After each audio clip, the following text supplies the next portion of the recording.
क्या आप जानते हैं कि प्राचीन भारत व्यापार और उद्योग में दुनिया के कई देशों से आगे था? क्या रामायण और महाभारत के दौर में भी संगठित व्यापारी समूह थे? और क्या आपको पता है कि ये संगठन इतने शक्तिशाली थे कि राजा महाराजाओं को भी इन्हें सम्मान देना पड़ता था? चलिए, आज हम आपको एक रोमांचक यात्रा पर ले चलते हैं, जहां आप जानेंगे कि प्राचीन भारत के व्यापारी संगठन कैसे कार्य करते थे, उनका समाज में क्या स्थान था और वे कितने ताकतवर थे। रामायण में वर्णित है कि जब भगवान राम 14 वर्षों का वनवास समाप्त कर अयोध्या लौटे तो उनका स्वागत करने वाले में श्रेणी प्रमुख भी शामिल थे। लेकिन ये श्रेणी प्रमुख कौन थे? दरअसल प्राचीन भारत में व्यापारियों और कारीगरों के संगठित समूह होते थे, जिन्हें श्रेणी कहा जाता था। ये आज के व्यापारिक संगठनों यानी गिल्ड की तरह कार्य करते थे। वे न केवल व्यापार करते थे, बल्कि अपने खुद के नियम कायदे बनाते थे और समाज में एक महत्वपूर्ण भूमिका निभाते थे।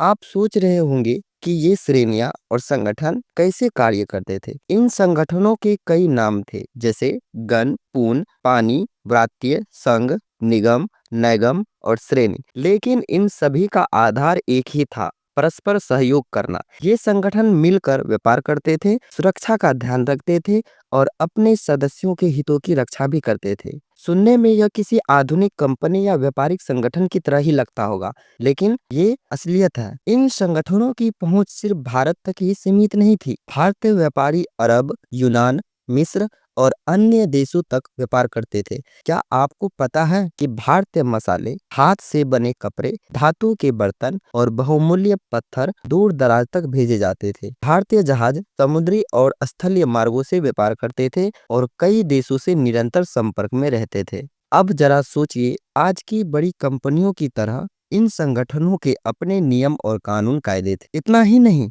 उन्हें अपनी सुरक्षा के लिए सेना रखने की अनुमति भी थी। यानी अगर व्यापारियों के काफिले पर हमला होता है तो वे अपनी सेनाओं से उसका बचाव कर सकते थे। यहाँ तक कि राजा भी इनके प्रभाव को नजरअंदाज नहीं कर सकते थे। सम्राट के दरबार में श्रेणी प्रमुख को विशेष सम्मान दिया जाता था और कई बार राजा उनसे इसी फैसले में परामर्श भी लिया करते थे। इन संगठनों का प्रभाव केवल आर्थिक क्षेत्र तक सीमित नहीं था, वे धार्मिक, सामाजिक और राजनीतिक रूप से भी सक्रिय थे। उदाहरण के लिए कई व्यापारिक संगठन मंदिर निर्माण और समाज सेवा के कार्यों में भी योगदान देते थे। वे स्थानीय शासन में भाग लेते थे और सामूहिक रूप से अपने हितों की रक्षा भी करते थे। यही कारण है कि प्राचीन भारतीय समाज एक संगठित और समृद्ध समाज हुआ करता था, जहां व्यापार केवल धन कमाने का साधन ही नहीं, बल्कि सामाजिक सहयोग का एक मजबूत आधार भी था। तो दोस्तों, यह था प्राचीन भारत के व्यापारिक संगठनों का एक रोचक और अनोखा सफर।